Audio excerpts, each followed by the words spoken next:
Hello and welcome to this quick tutorial on the Investing Sidekick spreadsheet. This is just a quick run through of the Excel spreadsheet and how to get started with it. So when you downloaded it and you open it, you should come up with a security warning here, say macros have been disabled. If you get no warning at all, it probably means that your Excel is set to disable them without notification. So if you go to File and Options, then to Trust Center Settings, Macro Settings, and you just tick this disable all macros with notification, or you can enable them if you want to, but it's not advised.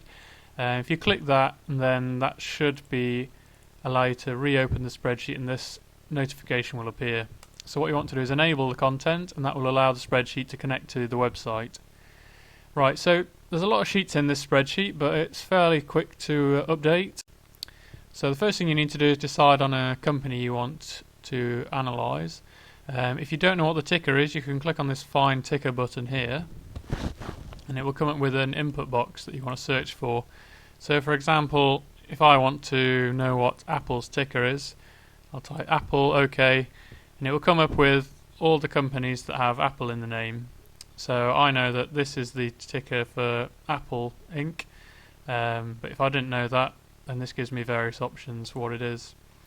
Right, so once you've got your ticker, you click on the ticker button here, and then you input it here. So I'm going to type in Apple, click OK, and it will come up with a security box asking for my username and password. This is your username or email address for investingsidekick.com and your password.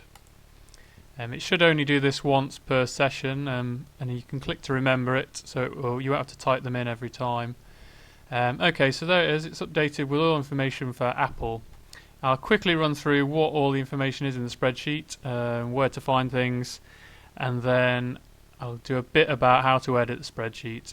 It's fairly customizable. You can move things around and everything will still work. So, okay, so this is the first sheet, value report.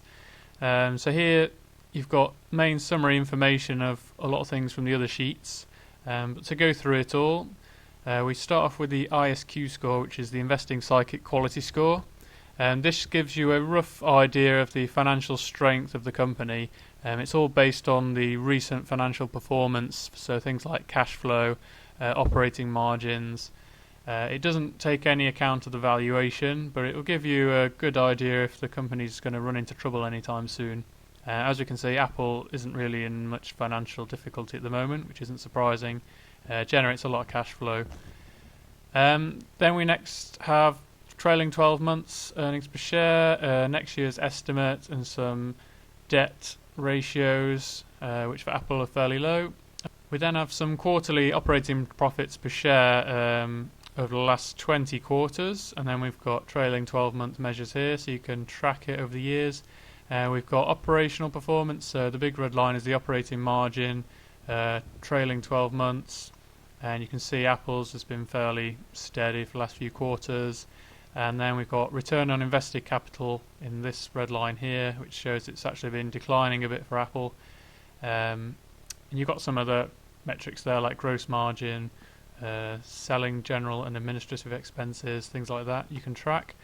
And then further down we have the last 6 years summary financials. So this is just the headline stats like revenue, operating profit, net profit. You've got some balance sheet metrics there. It's all fairly self-explanatory. And then right at the bottom you've got the share price and the market cap. The reason they're down at the bottom is some people don't like to look at that when they're analysing a company, but some people do like it, so it is in there. And if you don't want to know the share price, you can delete it. Or alternatively, if you think it should be a lot more prominent, you could, for example, just put it right up here.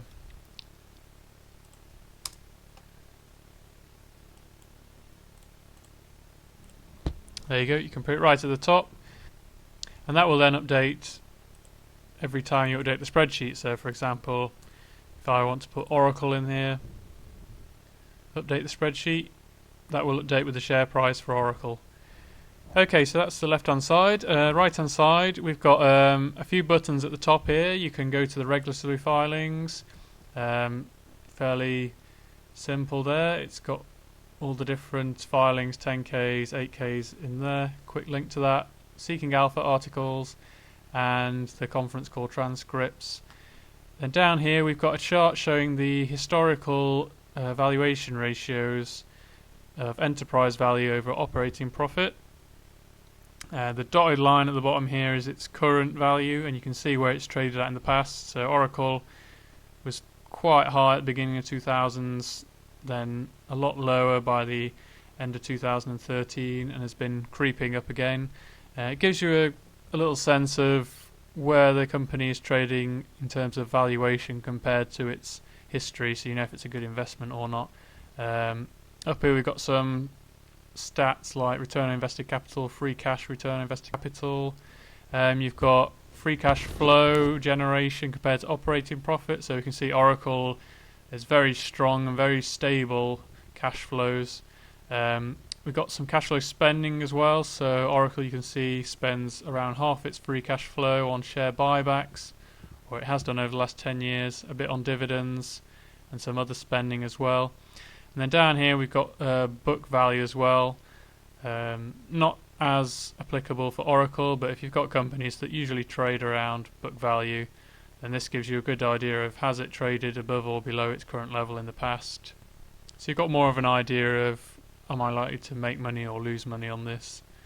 Got some various growth rates in book value, tangible book value per share as well, compounded and averages.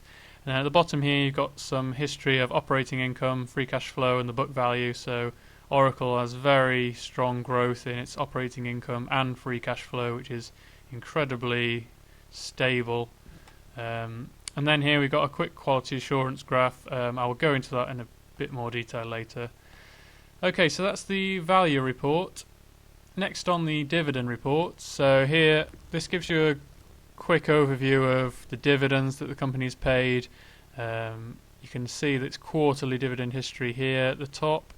You can see its historical trailing dividend yield as well. So you can see Oracle is currently trading at a 1.4% dividend yield, and that's a lot higher than it has in the past, although it doesn't look to have been paying a dividend for very long. So that's probably why. Its dividend is quite low, but it's covered well by cash flow, which you can see at the bottom here. We've got the free cash flow, these light green bars here, and then you've got the dividend, so you can really get a sense of is this dividend covered by free cash flow. Oracle, you can see, has no danger of them cutting the dividend at the moment, but for other companies this will flag up those issues where its free cash flow isn't sufficient to pay that dividend. So yeah, dividend coverage very high. You've got some stats down here like debt load, although Oracle is fine. And then some quality checks. You've got the number of years the dividend's been increased, dividend been cumulative payout ratio. And then the right hand side here you've got a dividend valuation model. This has some default values in, but you can edit these to whatever you want to and it will update the value based on your assumptions. So next the financial sheet. So this is where the real detailed information is. So you've got 20 years worth of historical financial data in here and then 20 quarters as well, and it gives you a detailed income statement, balance sheet, cash flow statement, and then some per share values and other metrics at the bottom. Down here you've got some seasonally adjusted quarterly data, so it removes seasonal impacts, things like bloated inventory at certain points in the year.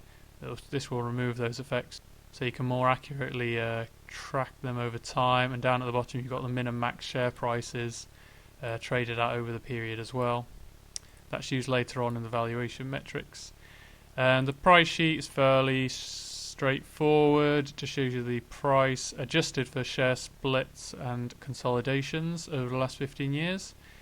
The quality assurance, now this graph is the same as the one down at the bottom of the value report, which I said I'd go through a bit later. So this is based on the seasonally adjusted quarterly data, and it shows you the quick ratio, the inventory days and the accounts receivable days. And this is designed to give you an early warning sign of trouble ahead.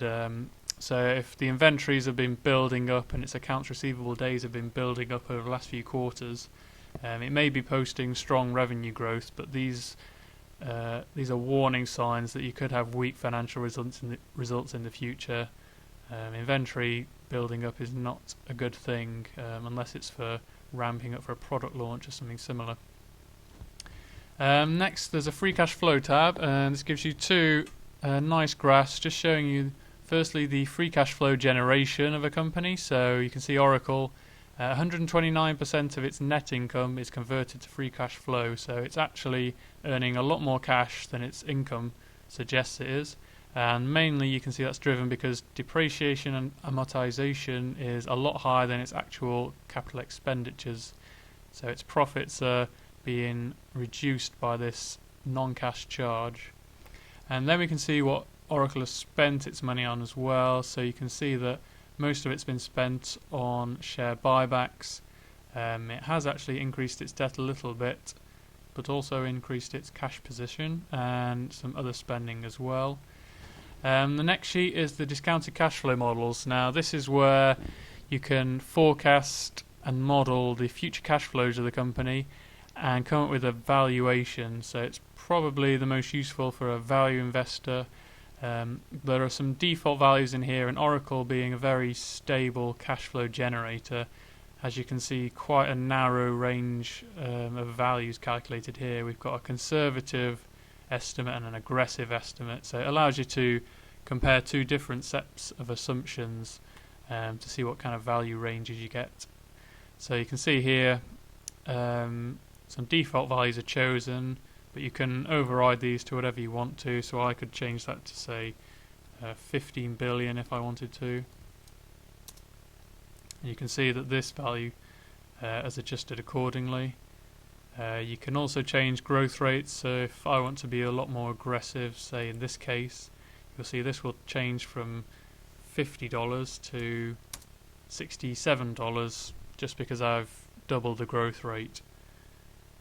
So it's quite a powerful tool. There's a lot going on there, but you only need to adjust these highlighted cells here to come up with values for the value of the shares.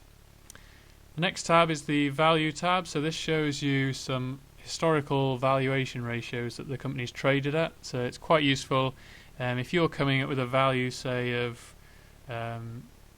let's say in this case we had $67 as the value of Oracle, and then you come in this sheet here and you see that that is equivalent to an enterprise value of operating profit of 20. You can see here that Oracle has rarely traded this high in the past. In fact, it's much lower, down in the 10 to 15 range. So it gives you an idea of is the market really valuing this company the same as I am? Is it ever likely to hit this kind of level again? And you can see it's not been at this level for a good 7 years, so it's a bit unlikely that it's ever going to get that high again. So it's got this for enterprise value of operating profit, it's got price over earnings ratio, price over sales ratio here, and then not in charts but in figures you've also got different options like adjusted price over earnings, enterprise value over EBITDA, price over book, price over tangible book, and dividend yield as well. And down here you've got all the raw data for that. And the final sheet is a comparison sheet, so it gives you some brief high-level ratios for a company, and you can compare that to different ones. So here at the moment I've got it filled in for Xerox, IBM and Apple. They're just three companies that are randomly chosen, but I can update these to whatever I want to, so I'll say change that to Microsoft, and maybe I will change this one to IBM. And then you click update and that will populate all these cells for the companies you've chosen. You can input these as far along as you want to, or you can just have one or two. It's up to you. It does take a bit of a while to update because there's a lot of data to pull out of the website, but it will update. So here you go, it's getting the live prices, which is the last stage. So you see all these have updated now, and I can compare these companies. So looks like Oracle has a much higher gross margin than the others, higher net profit margin, higher return on assets, except for IBM, which has a better return on assets. Free cash flow generation, debt levels you can compare, and you can compare valuation ratios as well. So we can see that the cheapest, say in terms of price over earnings at the moment is actually Xerox. Cheapest in price over book value is also Xerox. So you can compare different companies quite quickly and easily, or you can put your entire portfolio across here and compare them. And the last page is the notes book, so I'll just run through this quickly because there are some important things to highlight. And so I've already showed you how to update the spreadsheet. The tick and button is on every sheet, and they all work, so I can click here and I can update this with a different company, and it will still update the whole spreadsheet for you. There we go, you can see it's updated. The banks and insurance companies are covered in the spreadsheet, but they don't have as much information. So if, for example, I'm going to put in Berkshire Hathaway, which is technically an insurance company, you will see that a lot of this information here isn't here. So things like accounts receivable, inventory days, all this chart here has gone. It's more obvious in the financial sheet here. You'll see none of these cells are populated. It's really basic high-level information available for insurance companies, and for banks there's even less information because the balance sheet is completely different for a bank. Things like current and non-current assets don't really make sense for banks, because they have different tiers of capital, different ratios to evaluate them. So the information is in the spreadsheet and you can pull it in there, but this is just to flag that the spreadsheet isn't designed really to analyse these companies in great detail. It's mainly for industrial companies. Troubleshooting, just email us if you're having trouble. Try the reset button. If that doesn't work, email us. And also there's a PDF print. So here you can just print this to a PDF and it will save it in your drive, so you can save it onto your tablet or email it to someone and just analyse companies on the go. Just before we go on, I'll just say a quick word about editing the spreadsheet. So all of this is unlocked. You'll see you can move about things, you can edit cells, you can really make this show wherever you want to, and it will still update. So if I change this to say IBM, and you'll see all these cells will still update with the company information for IBM. And you saw I put in the share price at the top there. So there's a lot of customization that's available with this spreadsheet. So feel free to edit it however you want to. If you do manage to break it somehow, then no problem, just email us and we'll fix it for you and try and save any other personalized settings that you've done. Right, so that's the end of the Excel tutorial. I hope it was instructive. If you have any questions, just feel free to email support.